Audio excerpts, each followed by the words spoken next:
A guest at the Menger Hotel in San Antonio woke deep in the night to find a woman standing at the foot of the bed folding towels. She wore a long skirt and a white blouse, her hair pulled back under a bandana, and she didn't look up right away. When she finally did, she simply nodded, the way any hotel employee might, and went back to her work. Then she was gone. The door hadn't opened. No footsteps had crossed the floor. The guest later learned the hotel has a name for her. Her name is Sallie White, and she's been reported in that building for close to 150 years. Welcome to Real Ghost Chatter. I'm Marianne Paul. Today's story takes us to San Antonio, Texas, to the Menger Hotel, a place with one of the longest and most consistently documented haunting records in the state. Staff estimates that as many as 32 spirits have been reported there over the years, but one figure comes up more often than any other, described the same way by strangers who never spoke to each other across more than a century of accounts. There's a true story behind the woman at the center of all of it, one that matters just as much as the haunting itself. Here's what's been documented. To understand why so many spirits are said to linger here, it helps to understand the ground the hotel sits on. The Menger opened its doors in 1859, built on the site of William Menger's old brewery on Alamo Plaza, close enough to the Mission walls that guests can see them from the front steps. It's the oldest continuously operating hotel west of the Mississippi, and in its century and a half, it has hosted 5 U.S. presidents, Civil War soldiers on both sides passing through in the years just after the fighting ended, and countless ordinary travelers who never made it into any history book at all. Layer that much history into one building, and it isn't surprising that something of it seems to stay behind. Of everyone who has passed through these halls, one figure keeps returning more clearly and more often than any other. The reports about Sallie White begin almost immediately after her death in 1876, and they've never really stopped. Guests staying on the second and third floors of the hotel, which is the old Victorian section of the building, have described a woman in a Victorian maid's uniform moving through the halls with towels folded over her arm, appearing to check on rooms the way any chambermaid would. Some say she's spoken to them, briefly and politely, before stepping around a corner and simply not being there when they looked again. On at least 2 separate occasions, guests have reported watching her walk straight through a closed door or through a wall, as though the barrier wasn't there, her arms still full of clean linens. Housekeeping staff have found towels already folded and rooms already tidied before their shift even began, with no explanation for who did the work. Rooms she tends to are said to run unusually smooth, no lost linens, no maintenance complaints. Guests who treat the staff kindly sometimes find small extra touches waiting for them. Fresh flowers, a chocolate on the pillow, that no one on duty remembers leaving. Longtime staff will tell you the same handful of things almost word for word, regardless of how long they've worked there or whether they've ever compared notes with one another. They describe this entity as polite, quiet, and utterly unbothered by being seen, as though she still considers the work part of her job rather than anything meant to frighten a guest. For most of that century and a half, these were the kinds of stories passed between employees and curious guests. Then, in 2013, something happened that gave the story a form nobody could simply repeat secondhand. A guest named Felicia Powell was visiting the hotel with her family that year, and she took a quick photograph of a little girl in a red dress walking through one of the hallways. It was meant to be nothing more than a vacation picture. When Felicia looked at the image afterward, she found a dark, solid figure standing directly behind the child, close enough that anyone nearby should have noticed. She asked the people around her if they'd seen anyone standing there. No one had.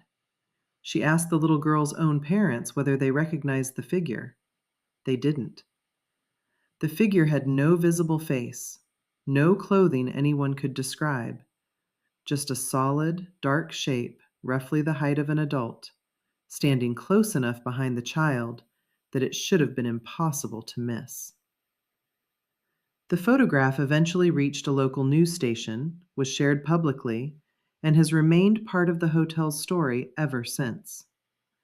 Felicia came to believe she had photographed Sallie White, watching over a child the way she once watched over the guests she served. The activity isn't confined to hallway sightings. Room 502 in particular comes up again and again in guest accounts and paranormal investigations alike. One guest described waking to the distinct sensation of being tucked in, the blankets drawn up and smoothed, only to open her eyes and find a figure resembling Sallie standing at the foot of the bed with what she described as a motherly smile. Another couple, staying in one of the hotel's vintage suites, reported soft whispering coming from inside the walls late at night, with no vents, pipes, or neighboring room that could explain the sound. Ghost hunters who've brought recording equipment into the hotel say they've captured something more than ambient noise. On more than one occasion, investigators reviewing their audio afterward have found tapping sounds and a whispered word that wasn't audible in the room at the time. Something more than one recording has caught that sounds like two words traded back and forth in the dark. Stay. And then, fainter, go. Guests have also described catching a face in a mirror that wasn't their own, there for only a second before it was gone. And more than one has described the corner of a mattress lifting slightly on its own before settling back flat, as though someone unseen had leaned on the edge of the bed.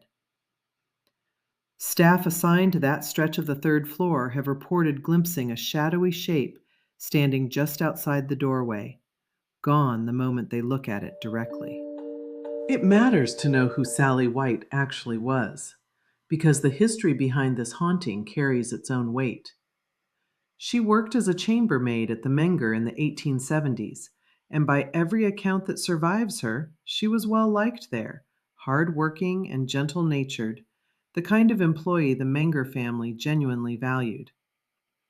She was married, common law, to a man named Henry Wheeler, and Wheeler's jealousy over her work and her independence had grown dangerous. On March 28, 1876, that jealousy turned into violence. Sallie ran from her husband that night, 2 blocks, trying to reach the hotel where she worked and where she believed she'd be safe. Wheeler followed her the entire way.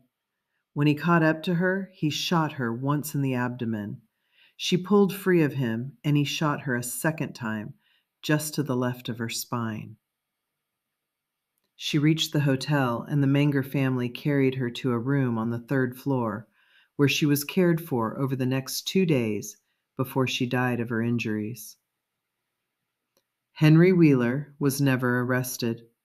No record exists of what happened to him afterward.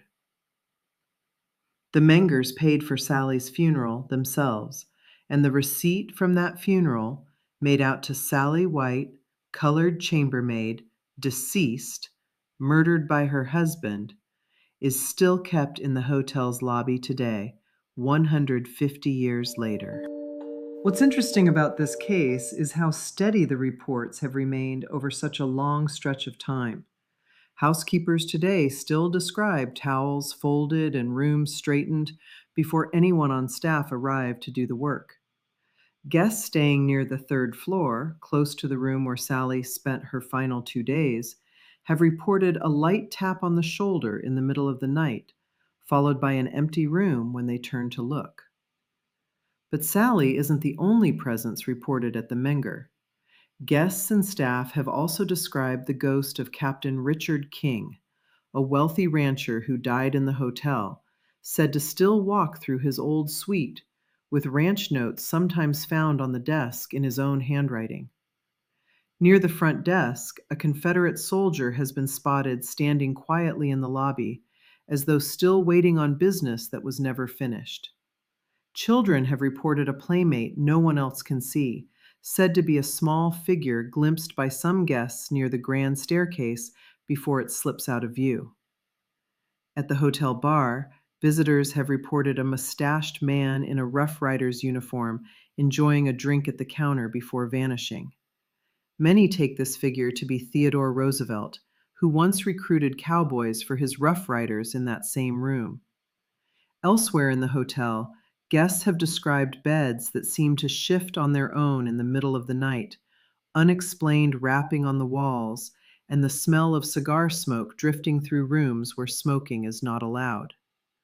One visitor who has toured the building extensively described the weight of its history as something you can almost feel settle over you room to room, a heaviness she attributed to just how much death and grief this one address has witnessed across more than 160 years.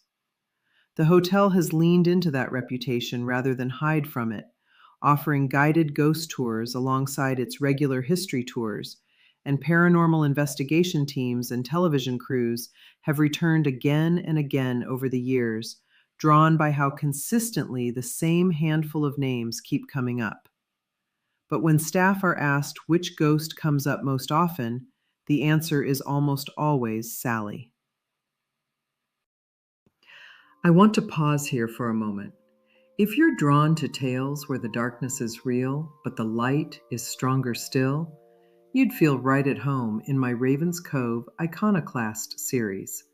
It's 6 supernatural thrillers where ordinary people find themselves standing between their neighbors and a very real darkness.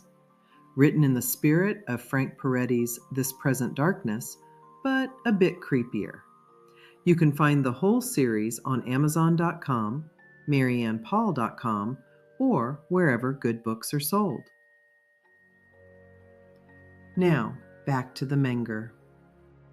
There's one detail from this story that shows the compassion and loyalty of the hotel owners, and it's the receipt.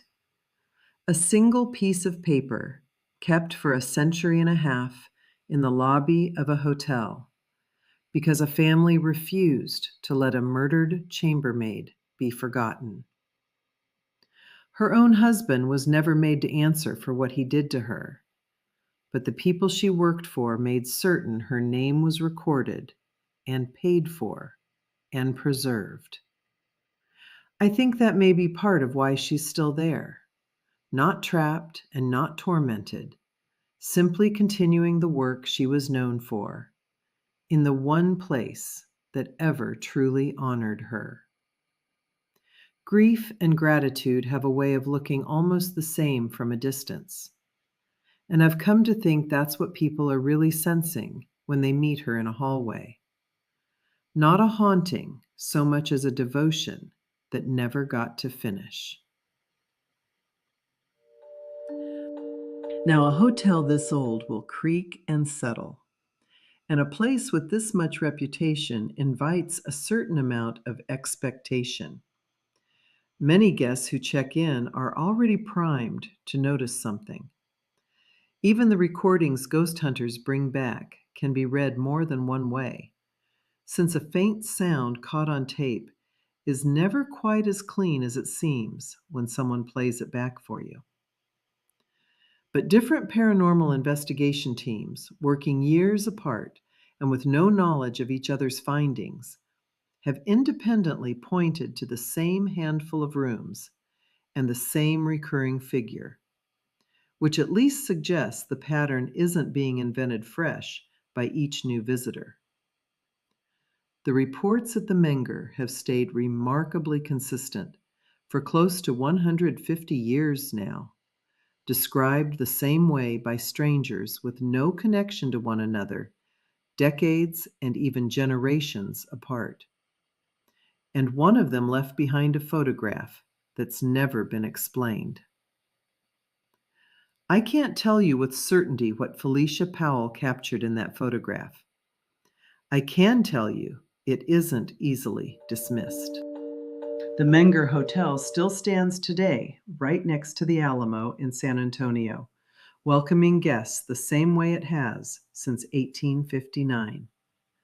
Ask at the front desk about the third floor, and you may notice the staff choose their words carefully before they answer. Polite and a little knowing, the way people talk about someone they respect rather than something they fear. Sallie White's story ended in violence and in injustice, and yet 150 years later, she's remembered, spoken of, and by many accounts, still at work. I want to close with a passage from the Gospel of Matthew, the 10th chapter. Are not 2 sparrows sold for a penny? Yet not one of them will fall to the ground apart from the will of your Father. And even the very hairs of your head are all numbered. So don't be afraid. You are worth more than many sparrows. The justice system of Sallie White's own time failed her completely. The man responsible for her death was never made to answer for it. But Scripture tells us that no life goes unnoticed by God, and I believe that. Whatever still moves through the halls of that hotel in San Antonio, I choose to believe it's a soul that was never as forgotten as her husband hoped she'd be.